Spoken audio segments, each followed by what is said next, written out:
Let's talk about Chiefs night at Kauffman Stadium. Joe Burrow saying Mahomes is the best in the business. Mandatory minicamp underway featuring some missing veterans such as Chris Jones, with some speculating he could be holding out until a new deal gets done. So let's talk about it. But first, how about those?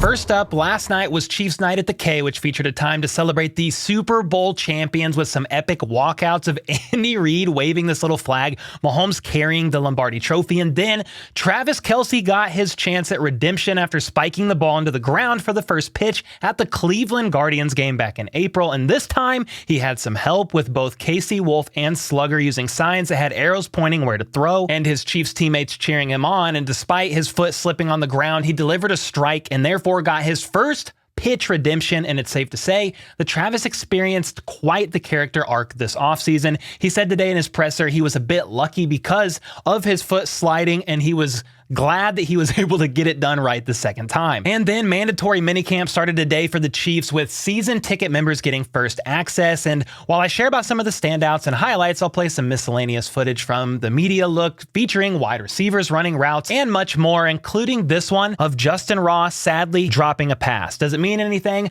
Not at all, but I just happened to see he dropped it, so there you go. Anyway, Matt McMullen noted a few standouts for him today, saying Patrick Mahomes made a handful of incredible throws today, including a sidearm fadeaway TD pass to MVS, saying it was awesome. He then said Sky Moore was busy with several grabs. Nick Jones had an athletic INT during team drills. And while the Mahomes comment is absolutely zero surprise, the Nick Jones INT stood out to me because he had another athletic catch of his own, an interception of his own earlier during OTAs. And that is noteworthy, at least in my opinion, because if you keep doing stuff like this as a 7th round draft pick, fighting to make the roster, it's only going to help your case and help you stand out. Then Nate Taylor noted that Kelce looked excellent in today's practice, and that is no real surprise, especially with Travis Kelce being one of the greatest to ever play the game, and also sharing today in his presser about how seriously he attacks his training in the offseason, including minicamp, training camp, preseason, basically all of it, because he loves the game and is always looking for ways to improve and to get better. And Pete Sweeney noted he saw Travis Kelce catching 6 passes in the team period from Patrick Mahomes. The always open thing is persisting early here in his 11th season, showing no signs of his age. And when asked about how much longer he plans on playing in the NFL, Kelce's immediate response was,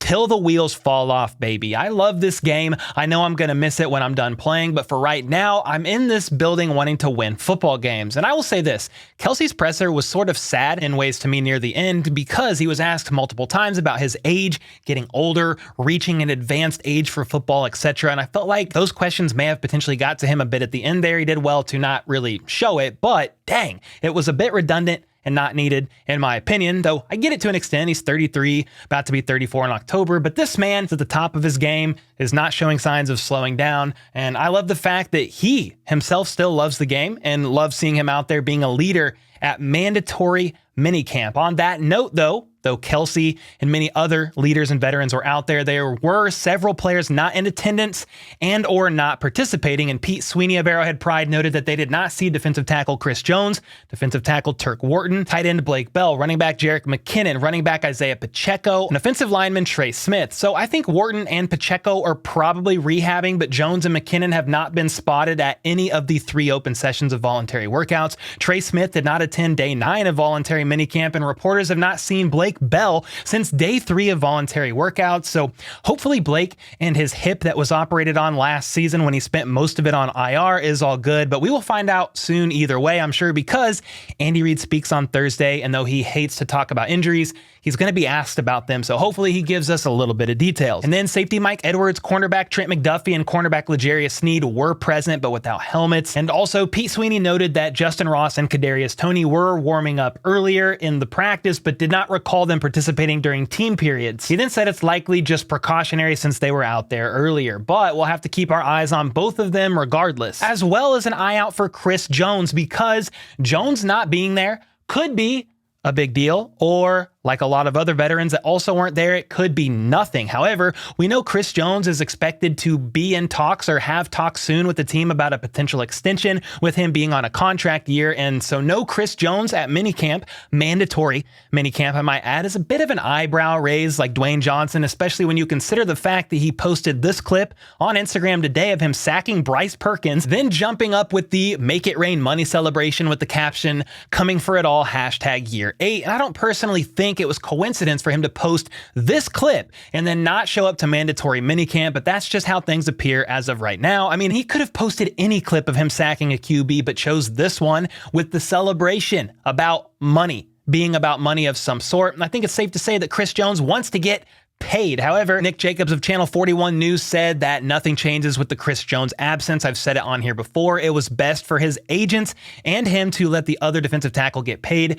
Quinnen Williams is last in line. Then Chris's agents can top those in guarantees and APY after Williams. That's the last domino in my opinion. And even if that is the case, Chris Jones' agent waiting for Williams or whoever else to get paid before they work something out with the Chiefs, does that mean Chris Jones just isn't going to show up until a contract extension happens, even though it's potentially his agent, i.e. his side, waiting for things to happen elsewhere first? I don't know, man. Hopefully we find out more soon and maybe get some clarity at least on Thursday when Andy Reid is set to speak to the media. If Chris is not around by then, hopefully though he shows up tomorrow or Thursday. Either way though, I hope the Chiefs go ahead and pay that man his money. That's where I want to get your thoughts here. How confident are you that another payday is coming for Chris Jones via an extension before the season happens? And do you think he may continue to potentially hold out until a deal actually happens? Or is this a big old nothing Whataburger? Let me know in the comments down below. Anyway, speaking of money, one thing you can do with yours is to spend some of it on my HBTC blend of Benchwarmer brew. We've sold almost 300 bags so far, and if you are a fan of coffee, you've got to give it a try by going to coffee.hbtchiefs.com and snagging some today and letting me know your thoughts. Okay, let's continue the conversation on the money train, going from Chris Jones to coffee to somebody else, because another player is about to get paid, and that is Bengals QB Joe Burrow, and I bring him up to deviate from minicamp for a moment because he gave Patrick Mahomes the ultimate props today, saying he is the best QB in the league.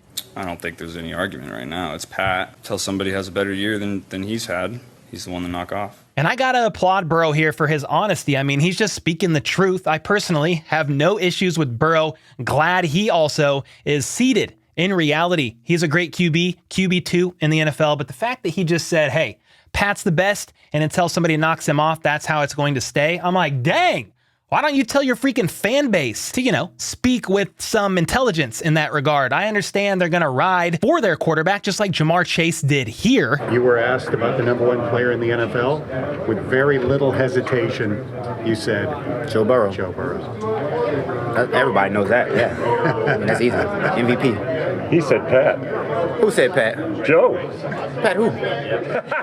But Jamar Chase is like a troll's troll to me. I feel like he just trolls half the time, and he's just riding for his QB, so I don't even blame him for that. Whatever with that man. But I really do think Joe Burrow's a great QB and deserves all that he is about to get paid. Anyway, enough of that ringless team, because another player's future I'm curious about, one that we know is more than likely not going to be in KC next year because they declined to pick up his 5th-year option, is Cldye Edwards-Helaire, who also spoke to the media today. And I'm not going to lie, when he first popped up on the screen, he looked 3'11". He looked so short, he would never be able to pass the height test to be able to ride any ride at Worlds of Fun, but they quickly adjusted the camera angle, thank God, because it was a bad look. Anyway, Clyde said his agent let him know the Chiefs weren't picking up his 5th-year option, but he's not stressing about that. He's simply here to work and help the team win. He continued saying he's approaching this year just like he would every other year. He's here to grind, get better, and get to work. And regarding his up and down season last year, that basically ended on IR, Clyde said last year wasn't too difficult, all things considered.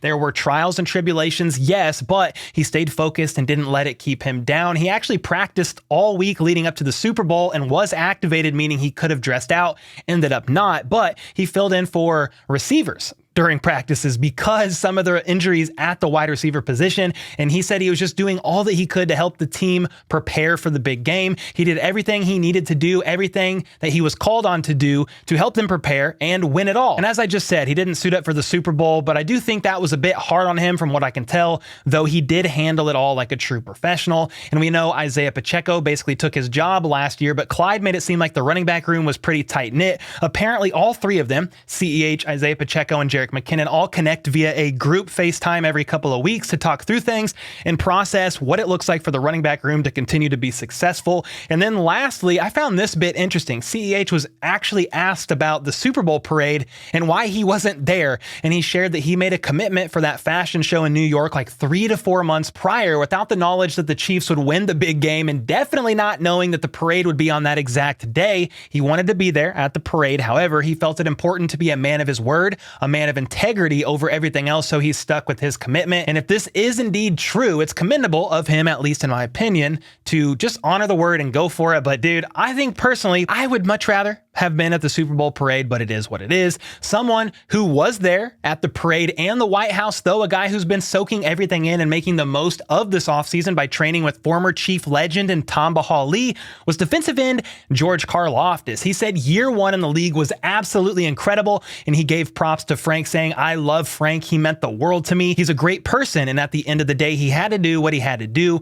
But he went on to say Frank taught him so much, and he is going to take those things forward with him for the rest of his life. He then explained that Tamba has become a great mentor for him. Basically, he knew Tamba lived in town, and he simply reached out to him to get some knowledge, and it turned out to be a great relationship so far. And I, as in me, personally love that. It'll do nothing but good things for George here this season, in my opinion at least. So you got to let me know your thoughts on minicamp, on Karlaftis training with Tamba Hali, on the Chris Jones situation, and whatever else you pulled out from this video. Let me know in the comments down below. Let's argue about it down there per usual. And until next time, let's go. Let's freaking go. How about those?